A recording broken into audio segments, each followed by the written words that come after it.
આઈપીએલમાં વગર ટિકિટે ઘૂસેલા લોકો ઝડપાયા। 200 જેટલા લોકોને પોલીસે ટિકિટ વગર ઝડપી લીધા છે। આ તમામને પકડીને પોલીસે સ્ટેડિયમ બહાર કાઢ્યા હતા। ભીડનો લાભ લઈ ટિકિટ વગર જ સ્ટેડિયમમાં ઘૂસી ગયા।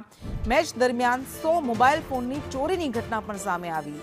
તો આઈપીએલ ફાઇનલમાં ગઈકાલે આપણે જોયું હતું કે માનો મહેરામણ ઉમટ્યું હતું ને એ સમયે ભીડનો લાભ લઈને કેટલાક લોકો વગર ટિકિટે સ્ટેડિયમમાં ઘૂસી ગયા હતા।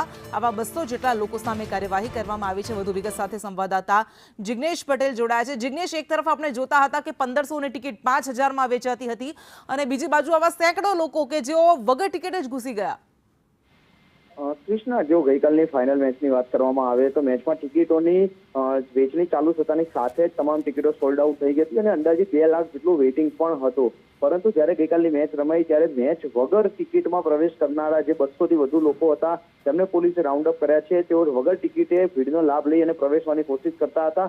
તમામ અલગ અલગ જે 4 ગેટો આવેલા છે તે 4 ગેટમાંથી જે વ્યક્તિઓ ટિકિટ બતાવીને અંદર જતા હતા તેમાંથી 200 વ્યક્તિઓ એવા હતા કે જેમની પાસે ટિકિટ ન હતી તેમ છતાં તેઓ અંદર ઘૂસવાનો પ્રયત્ન કર્યો હતો અને આવા તમામ લોકોને ચાંદખેડા પોલીસે ઝડપ્યા છે। અલગ અલગ એજન્સીઓ કે બંદોબસ્તમાંથી તેઓ પકડાયા હતા અને તમામને ચાંદખેડા પોલીસ સ્ટેશન રાખવામાં આવ્યા હતા।